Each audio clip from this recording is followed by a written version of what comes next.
to help me make that decision. And it's really interesting to become the expert. So information, we truly believe, is powerful. And I started my career out in research science, and now I'm with East Park Research, which really is a company that is founded on research and information. So today, I'm going to be sharing research and information with you, and you can always go fact check me if you'd like.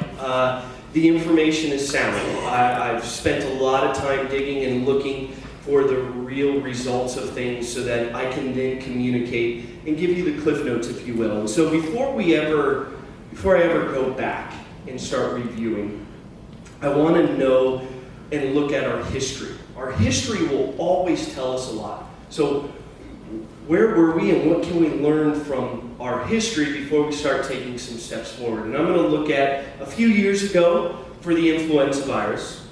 And if you're not in the right place for influenza virus, that's where we are today. And then what did we learn from last year?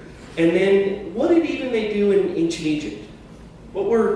This is just reviewing our history and what can we learn from them. So I said a few years. It's going to be 2018 soon, so let's go back 100 years. 1918. And there were really three main influenza viruses that came out that really dictate how we do things today. And it was 1918, 1957, and 1968. Those were the three marks where we actually gained some insight and knowledge into the influenza virus. Now there's others, but these were the big ones. So in 1918, that's the biggest one. You may have even heard it as the Spanish flu. But interestingly enough, it actually began in the US.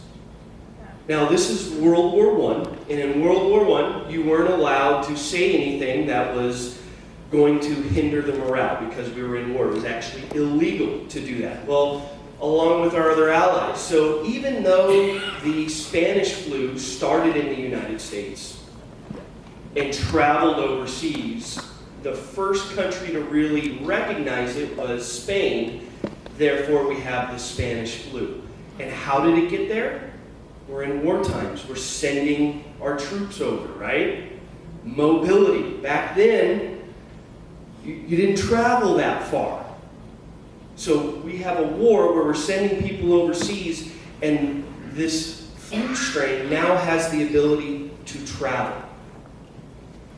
And so we saw those in Europe. And the interesting thing with the Spanish flu, 20 million people died from the Spanish flu. It affected a third of the Earth's population. Now, Tulane and Xavier took this information and they adjusted for some norms. Again, research, it'll drive a lot of my questions. And I wanted to know, what was that like for today's standards if we move that forward? And there's multiple reports, but anywhere from 50 to 100 million people in today's standards. Spanish flu was a big deal. Now, I like to compare that to 2009. Everybody remember the swine flu? Yes? It's a big deal all over the place, 350,000. Just to put in comparison to 50 million in the swine flu.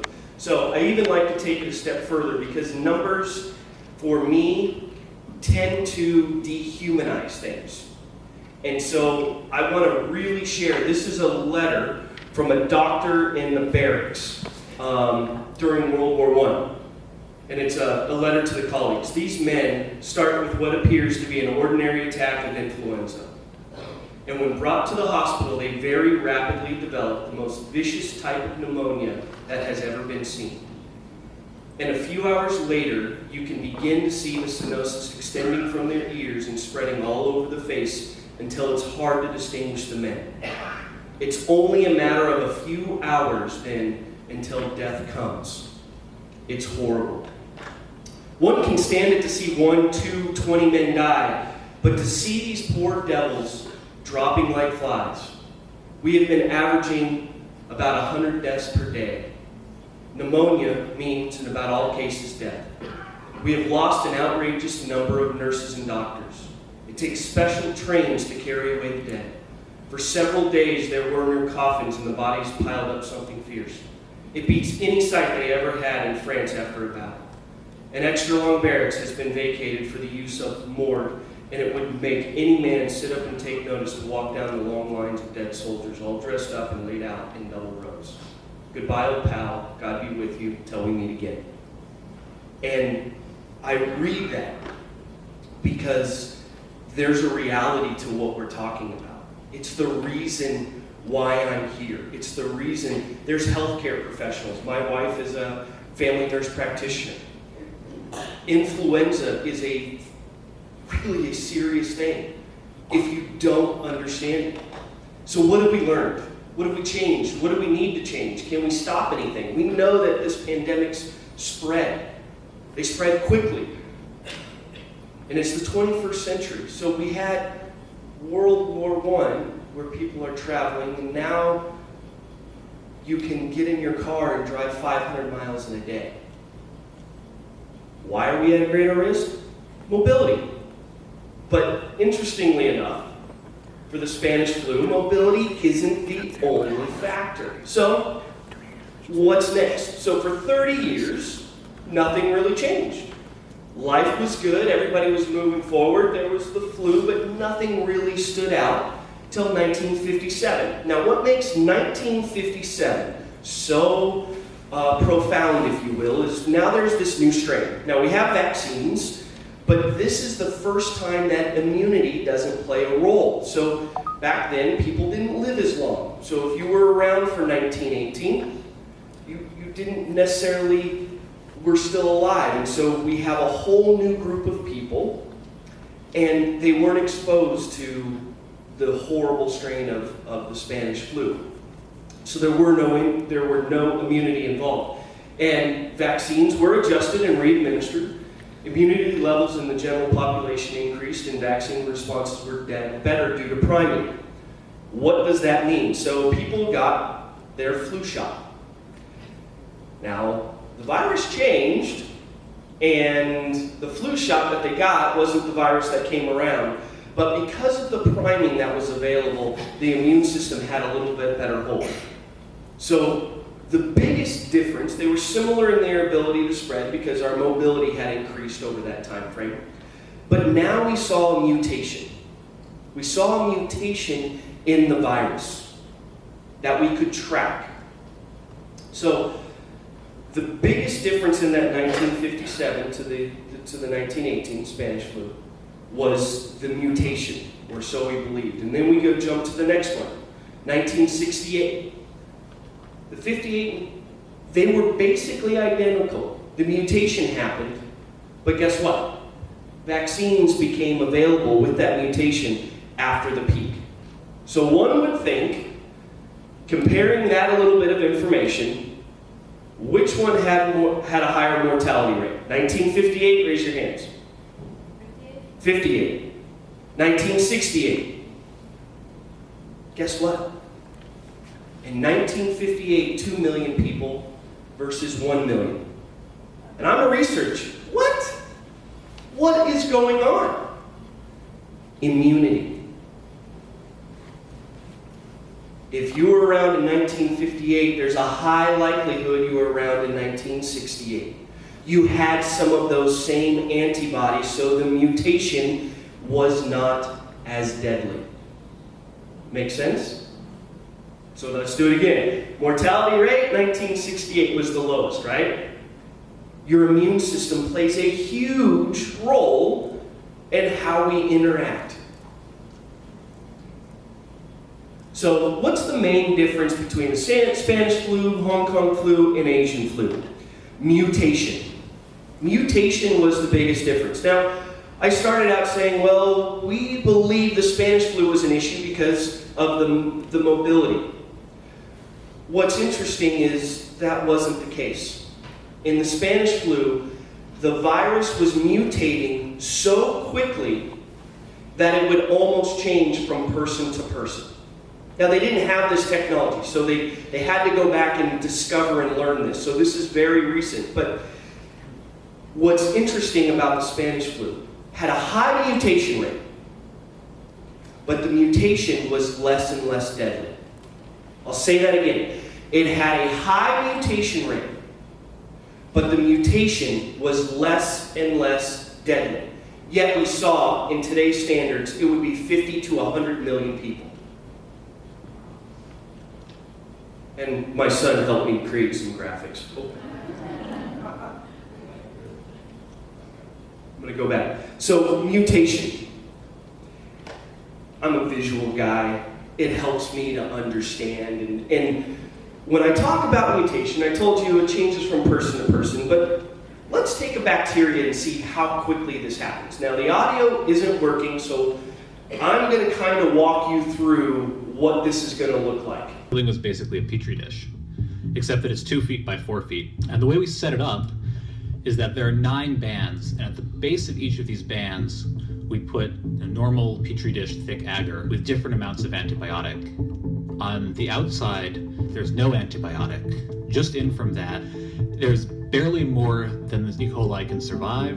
Inside of that, there's 10 times as much, 100 times, and then finally the middle band has 1,000 times as much antibiotic. And then across the top of it, pour some thin agar that bacteria can move around in. The background is black because there's ink in it, and the bacteria appear as white. First, you see they spread in the area where there's no antibiotic, up until the point they can no longer survive. Then a mutant appears on the right.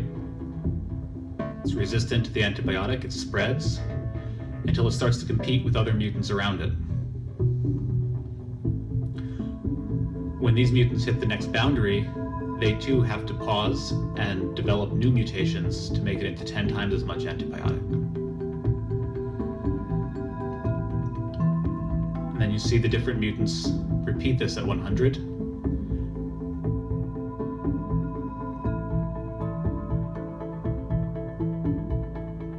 And after about 11 days, they finally make it into 1,000 times as much antibiotic as the wild type can survive.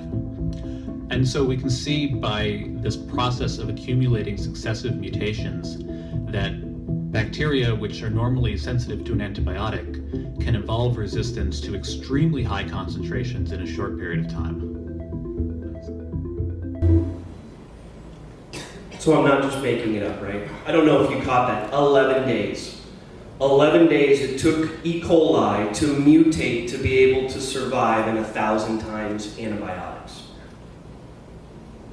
Imagine influenza, where there's nothing we can do to stop it, being able to mutate at that sort of rate. So we're gonna try a little something to, again, visually help understand the mutation rate. So if I say contagious, right, you think of normally a flu or biological, right? But it's early, and we can start to yawn, and you hear a yawn, and what's funny is you start to kind of, oh man, and then I say yawn again, and we get pictures of yawning, and there's more and more yawning, and you need to drink some coffee, and the baby starts to yawn, and then our cats begin to yawn, and the dogs, and we see this yawning effect, and I'm looking around, and I'm actually noticing there's yawning go around, and even if you blindfold somebody and you play the audio sound of yawning, people will start to yawn, even in cartoons. And you start to sit there and you think, and I literally, how many people either felt like yawning or actually did yawn? This is just a word and visual. Imagine a virus spreading that quickly. It's fair to say that I would say 25% of you actually raise your hand for yawning. Imagine that quickly it spreads. That's what's known as a pandemic. So whenever you're thinking, think about it, and you can try this in a coffee house, by the way. Do what I just did, yawn, and then see how many people will actually yawn. So let's go into the flu. This is all about, that's a little bit about our history. What are some options we have? And I always like to start out, because a vaccination is basically a drug. I consider it that. It has the same regulations. So how is a drug approved? our good old friends at the FDA are there to keep us safe. If you hear anything, their job is to keep us safe. But their definition of safe is a little, I'd say, skewed, if you will. So if I have this disease over here that has a mortality rate of 10 million, and I can have this vaccination over here that has a mortality rate of 9 million, I just saved 1 million people. I'm keeping you safe. Doesn't count those side effects. Those aren't reported in the numbers. I'm supposed to keep people safe. So I'll get off my high horse on that one. So let's make the flu vaccination, if you will. The main goal for a flu vaccination is we're going to take flu strain 1 and mix it with flu strain 2. And flu strain 1 has an H and an N attached to it, and these are the really bad parts, right? H1N1. H2N3, these are the different flu strain codes. And so we're going to pull this H and this N off. And then we're going to combine it with flu strain number 2. Now this flu strain number 2 isn't harmful to humans, and it grows really well. So we're going to take, and we're going to splice, and we're going to remove the dangerous parts of the H gene and splice with the H and N from flu strain 1 into circular pieces called plasmids. Now we're going to take these plasmids, these are the dangerous parts, and we're going to combine them with flu strain 2. We're taking the 6 other genes and we're looking for those things that are not harmful in humans. And we then insert the flu strains, those 2 plasmids from flu strain 1 and the 6 from the other one into the animal cells and then start growing. The genes in the plasmid instruct the animal cells to make the new flu strain. So I'm going to walk you through it. I take flu strain 1, take the bad components. We're going to combine it with this other flu strain that doesn't hurt humans. And we're actually going to make a new flu strain. And then we're going to give it to you. Now, how do we know what to give you? This is my favorite part. How do I know what I'm supposed to be pulling out? Now, yes, they can use data and information to make a good guess. But fundamentally, it's still a guess. They guess what they think the flu strain is going to be. They go through this process, and that's what they give you. That's round 1. And if they guess wrong, you hear, oh, go get your booster because we guessed wrong and you need another one. So plasmids. I use this fun little word called plasmids. Are plasmids good, bad? And why I'm not a huge fan of plasmids goes back to that E. coli strain. But how do plasmids play into a role? Mutation in plasmids. Plasmids are a complicated word. So how do you get this mutation, right? One way is through plasmids. Again, my son loves Spider-Man. Comes in, helps. Plasmids are a part of your DNA strand, and what makes a plasmid dangerous, in my belief, is it now can transfer very easily that dangerous part, if you will, or it can transfer its DNA sequence to another virus, bacteria. Okay, so just like in Spider-Man, how did Peter Parker become Spider-Man? He got bit by a spider. That spider, the venom, then changed his DNA cells, right? Making sense? That's a plasmid. The other one is X-Men, slow mutation over time. So we see this where they acquire their own mutation. And we'll see this in different animals, and we even see it in superbugs. Believe it or not, superbugs are real. They're out there, and it actually hit the United States in 2016. Now, how did this occur? Is because we were shooting all of our animals with antibiotics over and over and over and over and over and over and over and over again. And there was this natural change in mutation that took place. Now, the mutation ended up moving over to the plasmid. Now, what makes a superbug is We have something called MDROs, multi-drug resistant organisms.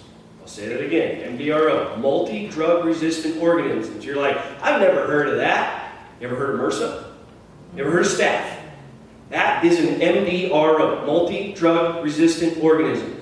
That means our normal antibiotics won't kill it because they have built this immunity to it. They have been an X-Men and they've mutated where a normal antibiotic won't work. What makes a superbug different from that is a superbug has this Spider-Man-like effect. So for specifics for this one, it was E. coli, and on the plasmid, there was a colistin-resistant gene on the plasmid for E. coli. What that means is that E. coli could spread that resistance. Colistin is a last resort antibiotics. So think of E. coli like Spider-Man, where if it gets in contact with another bacteria, it transfers that over. And the CDC director says, it basically shows us that the end of the road isn't very far away for antibiotics. This was last year. That we may be in a situation where we have patients in our intensive care units or patients getting urinary tract infections for which we do not have antibiotics. All I read is the CDC is saying, and the FDA, I can no longer keep you safe. That's what I hear. That's from their words. But let's go ahead and see how well we did with our vaccination last year, shall we? So the big strain last year was H3N2. This was responsible for about 78% of all of the different testing, if you will, that we saw. And there was still a remaining H1N1. How many people knew that? Oh, interesting. Oh, I got one. H1N1 was still around. What's great is they were 93% effective last year. That's phenomenal. Well, no, not effective. I'm sorry, I read that wrong. They're 93%. There was no mutation. So in all of the tests that we took, there was only 7% that had a substrain or mutation. So the virus that they gave you and those H and N's pulled off, they guessed right, which is wonderful. If you guess right, that means you get an A, right? I don't know about you. If I took a test and all the way down, I can account for 93%. They nailed it. Well, let's break it down into categories. So 6 months to 8 years, they were 61% effective. 9 to 17, 30%, 35% effective. What does that mean? So if I got the shot, that means 65% of the people that got the shot then reported getting the flu. Just throwing it out there. 18 to 49, 19%. 50 to 64, 42%. 65 and older, 25%. So in overall effectiveness, let's not go there yet. The flu vaccination, last year they gave 124 million vaccinations. Let's call it $10 a vaccination. It's $1.24 billion. Now, I don't know about you, but if you have a business that generates that income, I would assume you have a high effective rate, right? They saw 42%. Now, I don't know if you've ever heard of a placebo. A placebo is basically, I give you a sugar pill over here, say it's going to do something. I actually give you something over here that does something. 60% of the time, this sugar pill is going to work. Now, remember, you can go fact check me. I'm not making this stuff up. So, last year, maybe they got it wrong. What about the year before that? And the year before that? I'll tell you they run from 42 to 51% over the past 5 to 6 years. I don't know it specifically, but I can guarantee you nothing jumped into the 60s.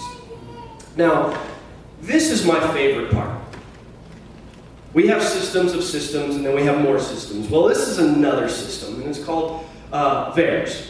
And this is actually part of the CDC, Vaccine Adverse Event Reporting System. Vaccine Adverse Event Reporting System. And I had to quote this, because there is no way I could recite this terminology from memory. Because of the limitations in the system, there is not enough time to effectively help any adverse event. Some of the reporting limitations are: there is a reporting bias, inconsistent data quality, there is incomplete completeness, lack of unvaccinated comparison group, and in general, I cannot assess if vaccine caused an adverse reaction. You can make your own conclusions.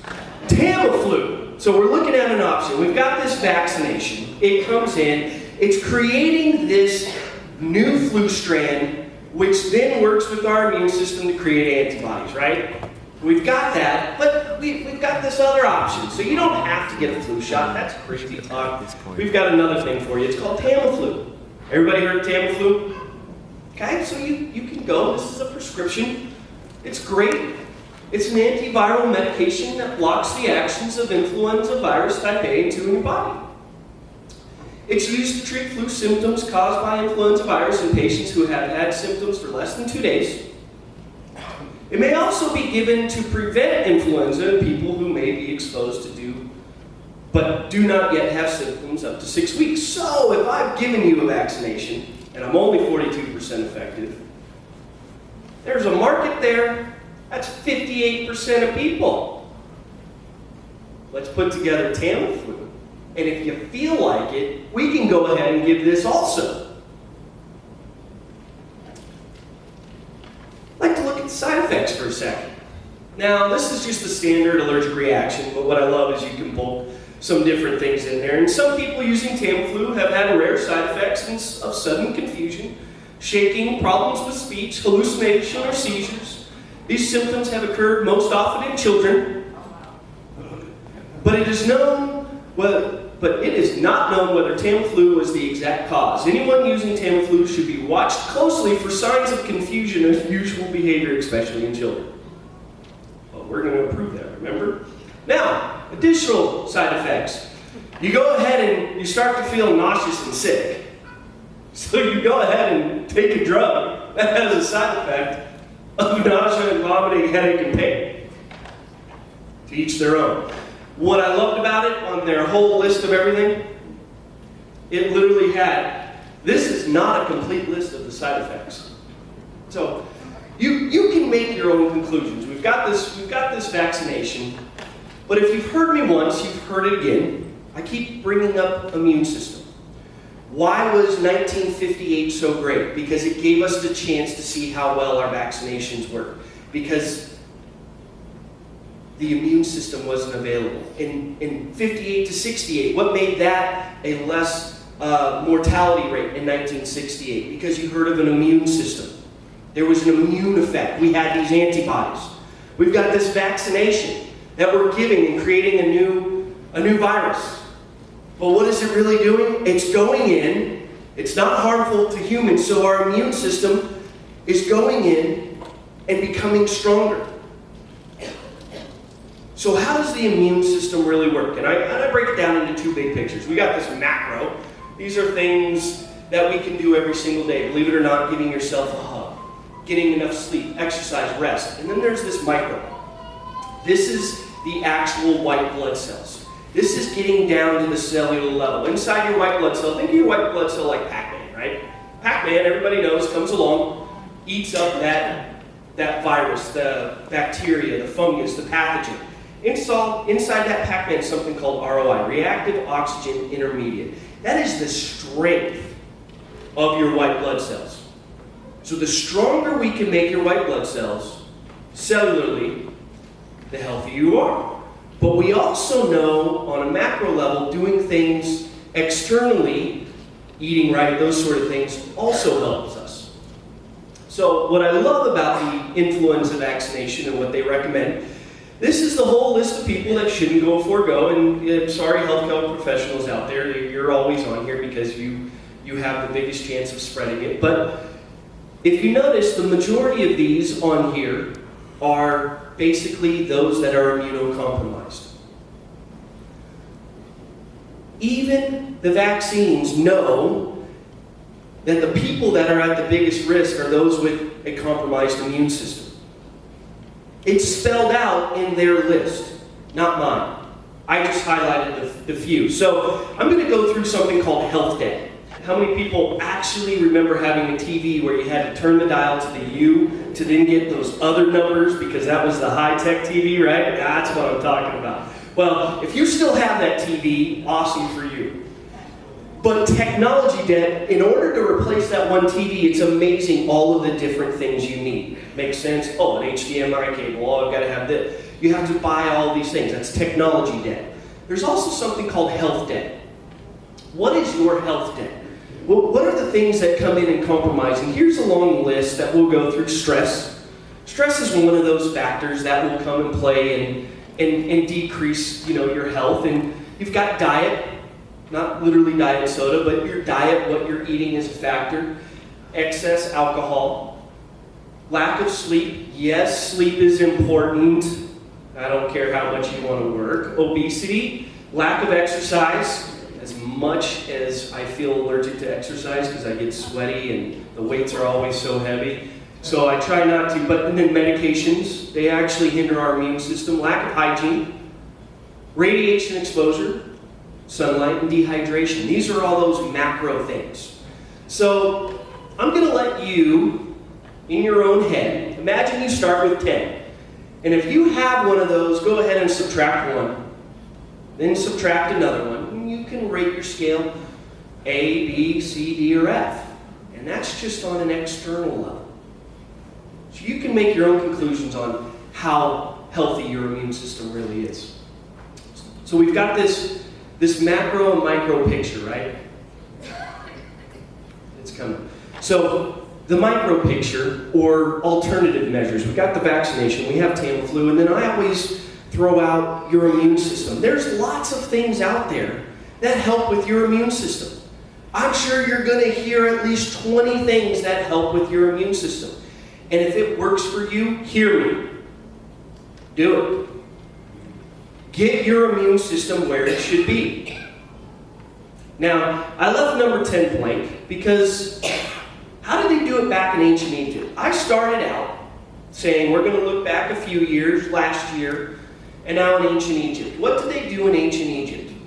It was actually olive leaf extract. Now, who's heard of the olive branch being a sign of friendship and peace? Right? Where did that come from?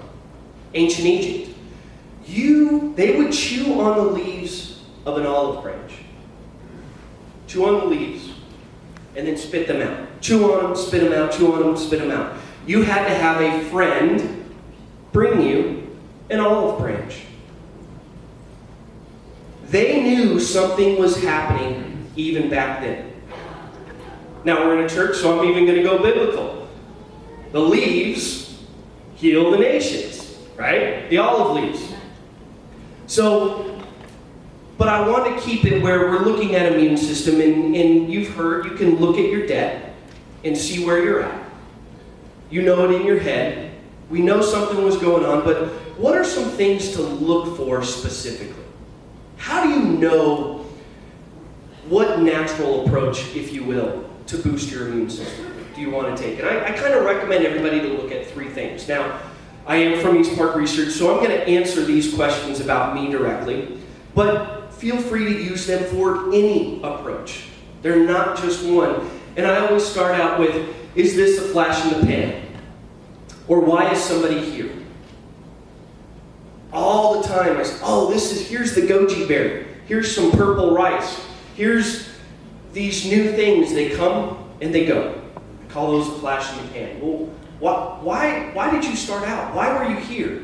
And for us, we didn't start out in 1995 because we wanted to be a supplement. Supplements weren't even a real thing back then. We started out because of one person. One person, my uncle. My uncle contracted AIDS in the 80s. AIDS in the 80s was basically a death sentence. But not from the AIDS virus, because it would compromise your immune system, you would get sick.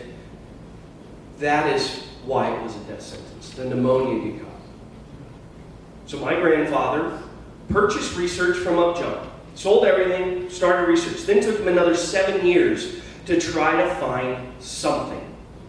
And He found olive leaf as that major. Olive trees don't get sick. They used it in ancient Egypt. You find it in the Bible. But these therapeutic components were only working for a short period of time, and that's what cracked the code in 1995. He was able to get those same therapeutic components. I lost it. You know, and then type in my password. There we go. Sorry about that. These therapeutic components working in your body. Now, specifically, that's why we're here. Now, also look at, is it actually telling you you're going to boost your immune system? So I'm trying to give you options for influenza, and fundamentally, and if you're going to survive influenza, you need a strong immune system. So you need to find something that actually boosts your immune system, right? Makes sense? So what makes D-linolate, our olive leaf extract, so different? You remember that Pac-Man? Remember Pac-Man, yes? Yeah. Good. Inside Pac-Man, ROI. ROI is that strength, reactive oxygen intermediate. Inside your Pac-Man is something called ROI, reactive oxygen intermediate. That is the strength of your white blood cell. Clinical, double-blind study in humans where we literally go in and make your ROI stronger. We make your white blood cell stronger. Not this macro approach, I'm talking this micro approach. So going in, antiviral, antifungal, your immune system has the power to take everything on. How many people had chicken pox? Right? Chicken pox right here. Shingles virus is living inside of you. Why don't we see it? Because your immune system's keeping it at bay. And guess what? It will rear its ugly head as soon as your immune system's compromised. That's just fact. So what I love about the linolate is it goes in and works on your immune system in a cellular level. The last one, I forgot my question. What is the efficacy? Now, we are a research-based company. So it's a little unfair to expect everyone to go through this level of research. But because I'm research-based, and I wanted to know exactly what was happening, and I want to understand the limits that D-linolate has, we've done countless research year after year after year. Candida, anthrax, E. coli, West Nile virus, LSU, looking at herpes. And then, I like my favorite, the effects of D-linolate on the immune parameters in humans. One of the pesky things that I hate is you've got this amazing thing over here that works great in a petri dish, and it seems so hard to get the same thing to work over here in our bodies, right? So why I love that is, yes, we get all these things to happen, but I can stand up here and say, we're going to go in and literally make your white blood cells stronger. And not all in 2 months or two. It starts working immediately. We measured at day 1, day 8, 15, and 21. So it was 21 day, and you saw this ROI. It just straight up. Now, hindsight's always 20/20. I would have loved to know if I got a plateau or what. That's a whole other research to keep the efficacy of the research. So 21 days are human parameters. We go in, literally make your immune system great. Now, we're talking about influenza. We literally did a study, enhanced resistance against influenza virus by treatment with a dietary supplement. D-linolate. It's our olive leaf extract. Again, there's lots of olive leaf extracts out there. You go back to ancient Egypt, handing over that olive branch. Cracking that code in 1995 is getting those therapeutic components to last in your body 7 to 8 hours instead of 2 to 20 minutes. What's your fundamental difference? Bioavailability, the effectiveness, working with your immune system on that cellular level. So we've got a few options, right? Option number 1, go get a vaccination.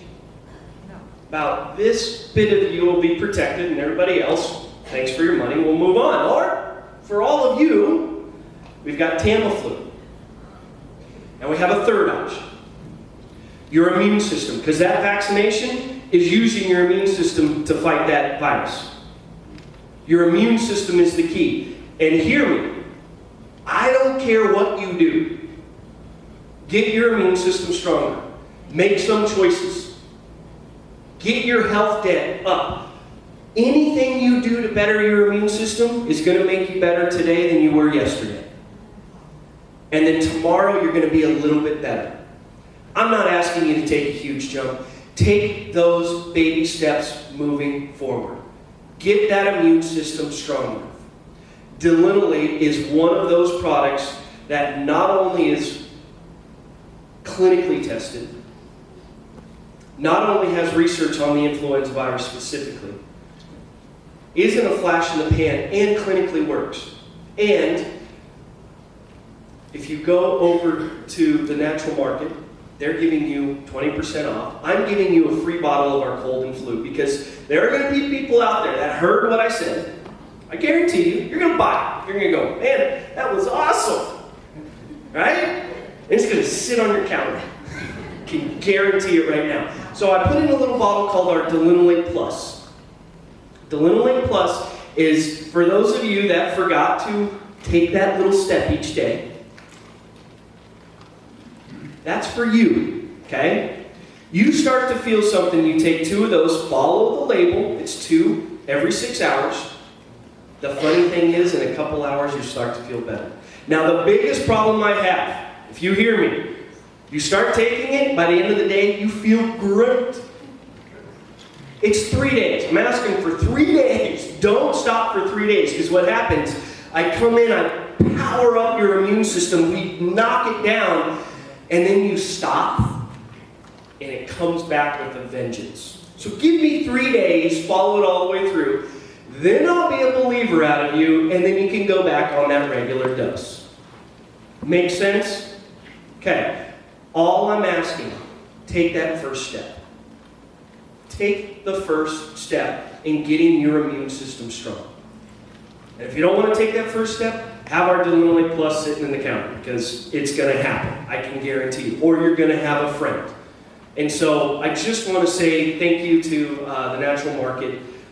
Thank you to all of you here. You really are the power behind sharing information.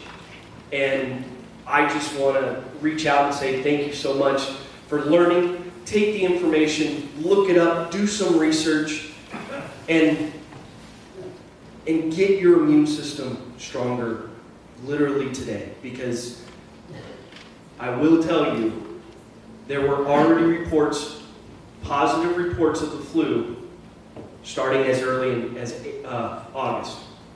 The CDC moved up their vaccination timeline by a month because they're seeing the virus in these abnormal conditions, which means it's mutated to be able to survive. We don't like mutations, remember? There's not a whole lot of solutions when there's mutations. There is one solution: your immune system. Do it today. Thank you.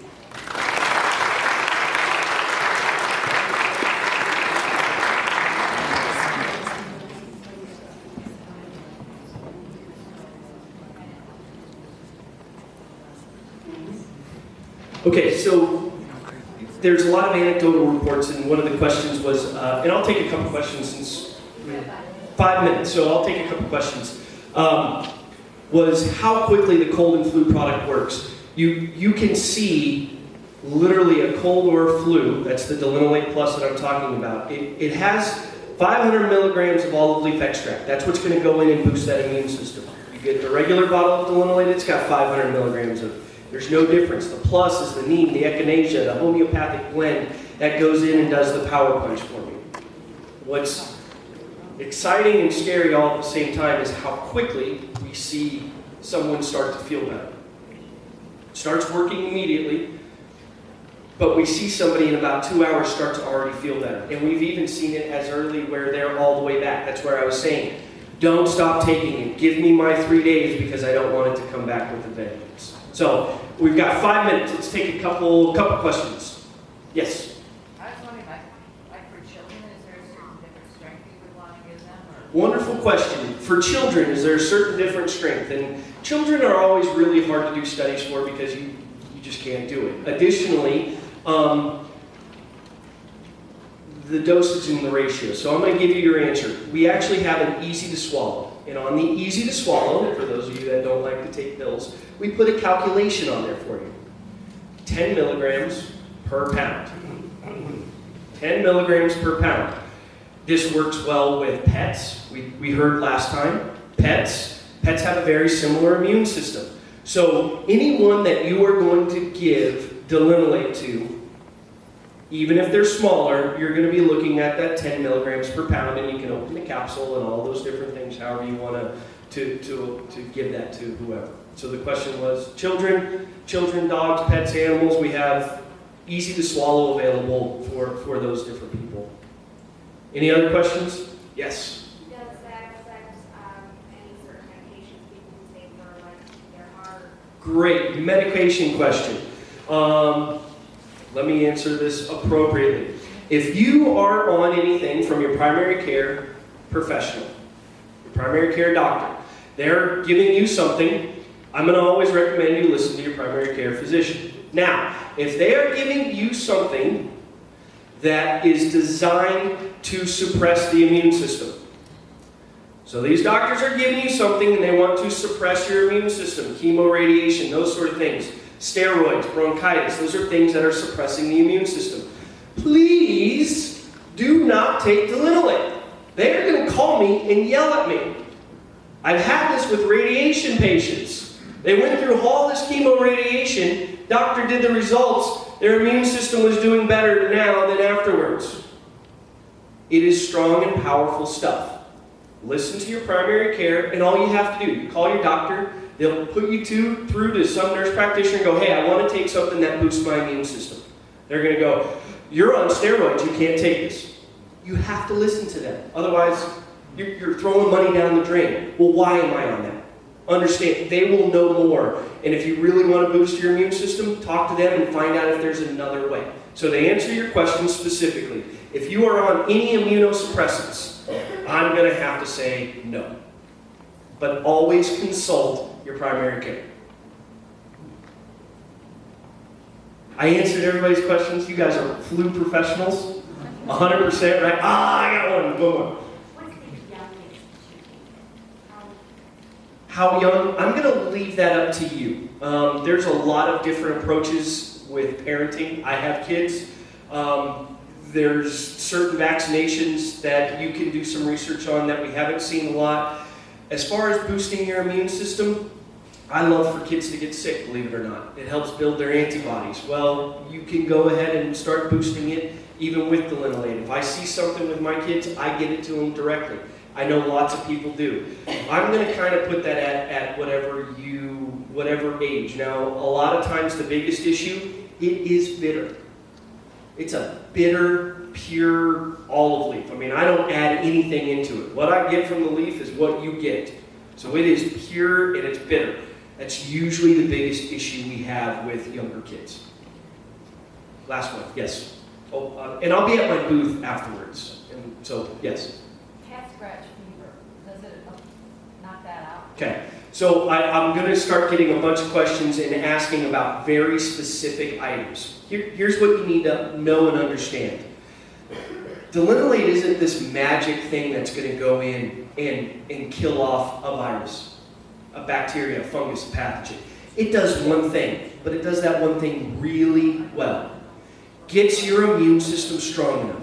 When your immune system is strong enough, when your body is working the way it's supposed to, you'd be shocked at what your body can do. Thank you so much.